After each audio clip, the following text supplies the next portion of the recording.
Hallo meine lieben Freunde, schön, dass ihr alle wieder dabei seid. In dem heutigen Fall geht es wieder um einen gelösten Fall. Und zwar um den Mord an der Musikstudentin Christina B. Im Zuge der Aufklärung dieses Falles konnte dann auch ein zweiter Mord geklärt werden. Besser gesagt ein bisschen andersherum. Erst als der zweite Mord geklärt werden konnte, den der Täter begangen hat, konnte man ihm auch die Tat an Christina B. nachweisen.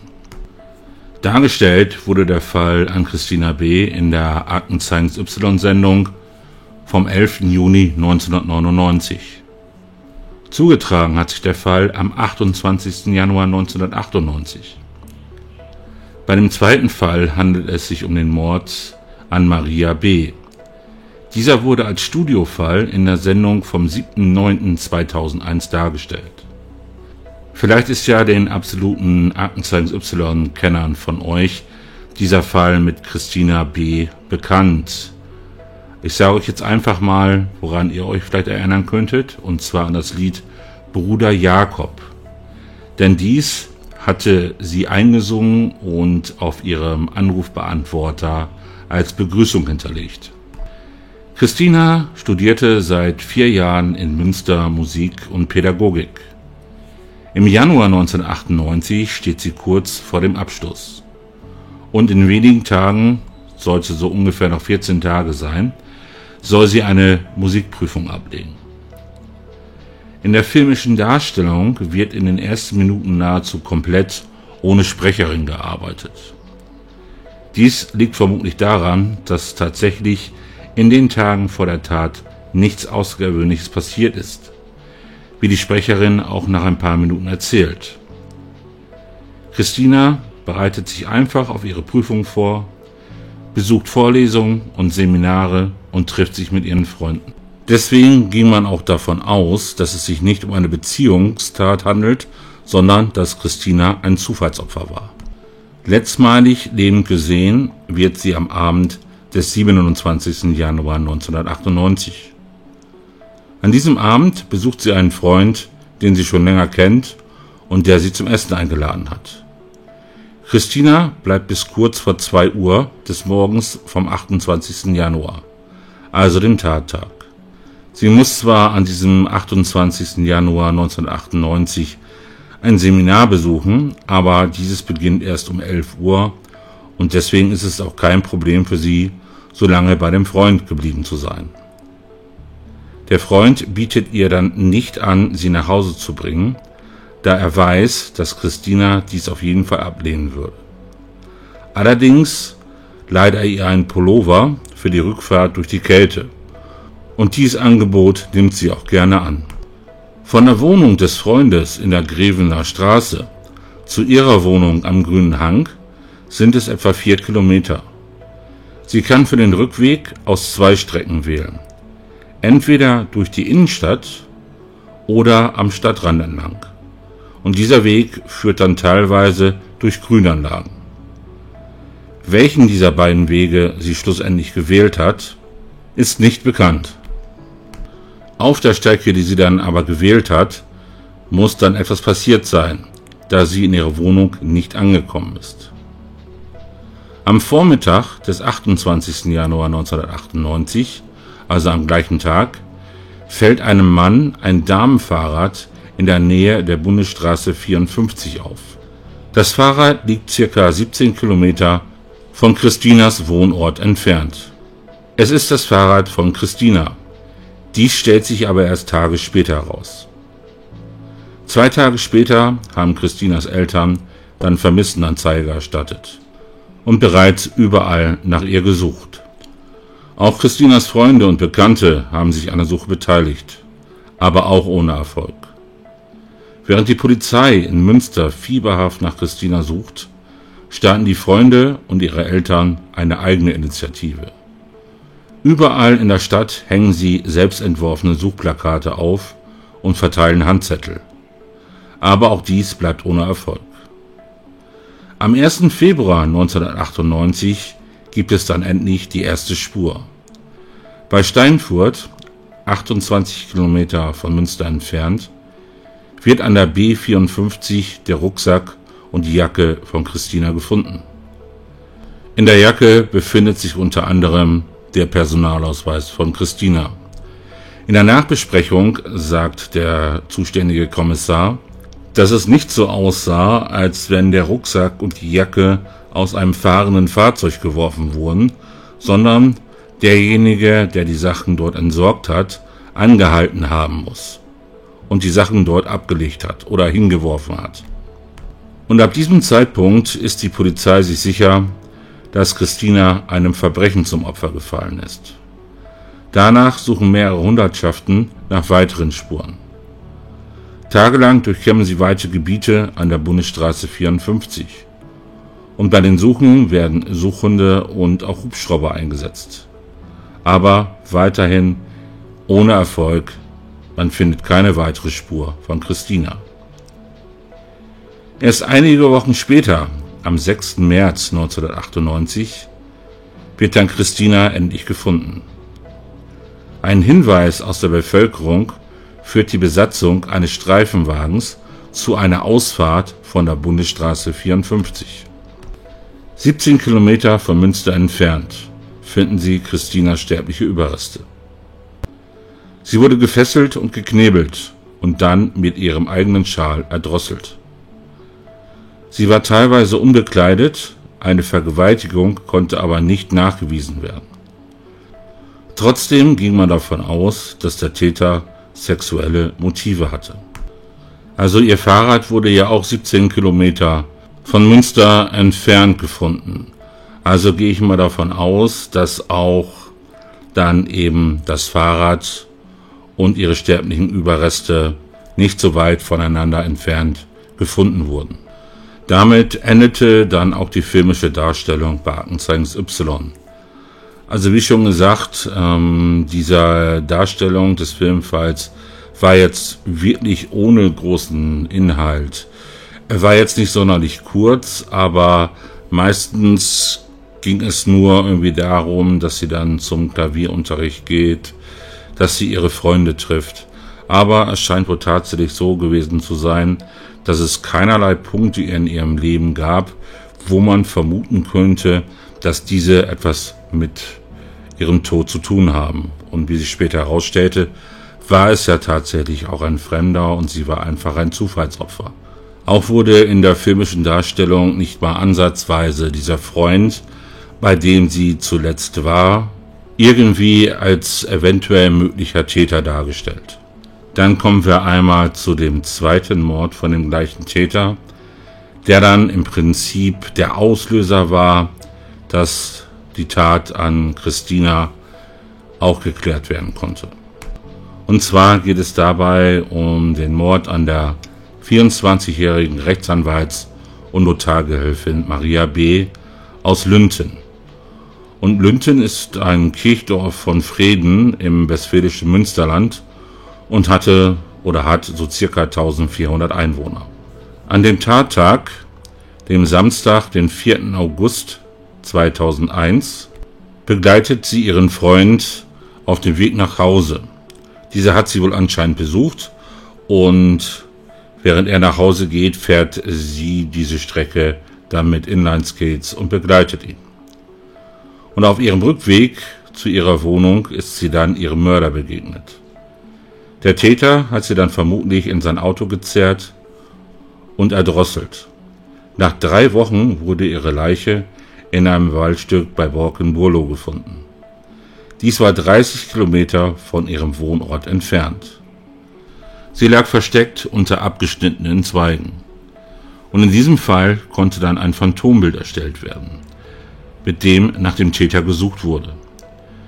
Die Beschreibung des mutmaßlichen Täters war wie folgt: 35 bis 45 Jahre, circa 1,80 Meter groß, sportliche Figur, dunkelblondes, kurzes Haar. Diese Angaben stammten von einem Jäger, der am 4. August, den Tag des Verschwindens von Maria, sehr wahrscheinlich den Täter beobachtet hat. So, das war dann auch die Information, die man zu diesem Fall bekommen hat bei Aktenzeichen Y. Im Internet war dann ansonsten oder ist dann heute auch nichts mehr dazu zu finden.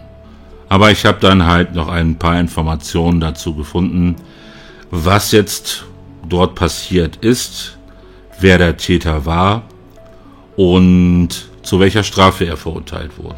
Also kommen wir zur Auflösung des Falls. Ein Hinweis aus Freden-Lünten auf einen dunklen Kombi brachte die Ermittler auf die richtige Spur. Einem Zeugen war der schwarze Passat mit Siegener Kennzeichen aufgefallen. Die Beamten mussten darauf gleich 422 solcher Wagen überprüfen. Die Angaben des Zeugen und die anschließenden Ermittlungen führten die Sonderkommission zu einem 33-jährigen Montagearbeiter. Ob es sich dann bei diesem Zeugen um den Jäger gehandelt hat, nach dessen Angaben bei Aktenzeichen Y das Phantombild gezeigt wurde, das weiß ich leider nicht, denn bei dieser Darstellung des Studiofalls wurde von diesem schwarzen Passat mit Siegener Kennzeichen nichts erwähnt. Täter war der Maschinenschlosser Thorsten S. aus Freudenberg im Siegerland. Er hatte 1998 die 22-jährige Musikstudentin Christina B. bei Münster und im Jahr 2001 die 24-jährige Anwaltsgehilfin Maria B. bei Borken sexuell missbraucht und getötet. Auf Antrag der Staatsanwaltschaft stellte die Kammer die besondere Schwere der Schuld fest. Damit kann der Verurteilte nach 15 Jahren nicht vorzeitig aus der Haft entlassen werden. In der Urteilsbegründung hieß es, der Angeklagte sei für die beiden Straftaten voll verantwortlich. Nach den Ergebnissen der Beweisaufnahme war der Handwerker im Januar 1998 auf der Suche nach Sex mit seinem Auto kreuz und quer durch Münster gefahren. Gegen 2 Uhr morgens hatte er die aus Essen stammende Christina Becker entdeckt. Er riss die junge Frau vom Fahrrad, fesselte und knebelte sie mit Klebeband. Dann verging er sich in der Nähe einer Bundesstraße auf dem Rücksitz seines Wagens einer Studentin. Anschließend erdrosselte er sie, weil sie ihn während der Tat angesehen hatte und er befürchtete, von ihr identifiziert zu werden. Die Leiche versteckte er dann in einem Gebüsch. Anfang August 2001 fuhr der verheiratete Mann erneut auf der Suche nach einem Opfer durch das Münsterland. Schließlich überfiel er Maria B. in der Nähe ihres Elternhauses in Freden-Lünten. Sie hatte ihren Freund auf Inlineskates ein Stück begleitet und kehrte allein über einen Feldweg zurück. Als sie sich gegen den plötzlichen Angriff heftig wehrte, drückte ihr der Täter die Kehle zu, bis er sie für tot hielt. Dann lud er die leblose Frau in sein Auto und verging sich in einem Waldstück bei Borken an ihr. Der genaue Todeszeitpunkt wurde nie festgestellt, weil die stark verweste Leiche erst 3 Wochen später von einem Jäger gefunden wurde. Also halten wir in diesem Fall fest, dass zuerst einmal ein Jäger dort etwas beobachtet hat und demzufolge dann dieses Phantombild erstellt werden konnte und dann vermutlich ein anderer Jäger eben ihre sterblichen Überreste gefunden hat. Oder ob es sich um den gleichen Jäger handelt, ist nicht bekannt. Es kann ja durchaus sein, dass der Jäger, der damals diese Beobachtung gemacht hat, dass ihn das nicht ganz losgelassen hat und dass er in der Gegend noch weiter gesucht hat und dann irgendwann nach ein paar Wochen auf die sterblichen Überreste von Maria gestoßen ist. Aber dazu gibt es keine weiteren Informationen, ist halt nur ein Gedankenspiel von mir. Dann am 8. November 2001 war der einschlägig vorbestrafte Mann festgenommen worden. Zunächst waren in einer spektakulären Aktion von über 10.000 Männern Speichelproben genommen worden, um sie mit dem genetischen Fingerabdruck des Täters vergleichen zu können. Also diese Untersuchung bezog sich auf den Fall von Christina. In einem anderen Artikel heißt es, nach ihrem Tod hatte die Polizei 13.000 Personen überprüft und 9.000 Männer mussten bei der groß angelegten Fahndungsaktion Speichelproben abgeben. Also das war die erfolglose Suche nach dem Täter bei Christina B. Und durch Zeugen konnte dann der Mörder von Maria B. gefunden werden, der dann auch der Mörder von Christina B. war. In seinen vorprozessualen Vernehmungen gestand der Beschuldigte die beiden Taten und bezeichnete sich selbst als Monster. Während des Prozesses selbst schwieg der Angeklagte. Aber es gab ja außer seinem Geständnis vor der Verhandlung noch die DNA- und Faserspuren. Erst in seinem Schlusswort gab der Angeklagte wieder eine Erklärung ab und verlangte, mit voller Härte bestraft zu werden. Vielleicht, sagte er, werde er in der Haft seinen eigenen Henker spielen können. Bereits vor dem ersten Mord war der Angeklagte wegen eines Sexualdeliktes auffällig geworden. 1994 hatte er am Abend seiner Verlobung mit dem Auto eine 20-jährige Radfahrerin von der Straße abgedrängt und versucht, sie zu vergewaltigen. Doch wurde die junge Frau von einem anderen Autofahrer gerettet. Damals wurde Thorsten S. wegen versuchter Vergewaltigung zu 1 Jahr Haft mit Bewährung verurteilt. So, das war es, was ich zu diesem Fall jetzt herausfinden konnte. Was gibt es dazu noch zu sagen? Einmal stellt sich natürlich die Frage, da der Täter ja vor dem ersten Mord am Abend seiner Verlobung jemanden von der Straße abgedrängt hat und versucht zu vergewaltigen. Ob er tatsächlich dann die Frau, beziehungsweise ob die Frau, die sich an diesem Abend mit ihm verlobt hat, ihn dann später geheiratet hat. Weil er ja später, spätestens bei der zweiten Tat, so wird es ja dargestellt oder geschrieben, von Maria B. verheiratet war. Also ich bin ja immer so ein bisschen der Überzeugung, wer einmal so eine Vergewaltigungstat begeht oder einen Vergewaltigungsversuch, kann man von meiner Seite, also von meiner Meinung davon ausgehen, dass dies wieder passieren wird, dass es nicht bei einem Versuch oder bei einer Tat bleibt. Und das sehen wir ja auch hier wieder. Was ich hier in Anführungsstrichen gut finde von dem Täter, dass er jetzt dann nicht versucht hat, sich rauszureden, dass er diese beiden Taten gestanden hat, als er gefasst wurde, dass er sich selber als Monster bezeichnet und dass er wünscht, mit voller Härte bestraft zu werden. Also der scheint sich dann zumindest im Klaren darüber zu sein, dass bei ihm im Kopf irgendetwas nicht richtig funktioniert und dass er wohl, wenn er nicht mit voller Härte bestraft wird, solche Straftaten wieder begehen wird. So, meine lieben Freunde, das war's dann einmal mit diesem Fall. Ich denke mal, der eine oder andere wird sich noch an diesen Fall erinnern können, zumindest an den Fall von Christina. Und ich denke aber, dass viele auch nicht wissen, dass dieser Fall gelöst wurde, beziehungsweise dass dieser Täter dann 2 Opfer auf dem Gewissen hat. Und deswegen mache ich ja auch immer wieder solche Updates zu ehemals ungelösten Fällen, die bei Aktenzeichen Y präsentiert wurden.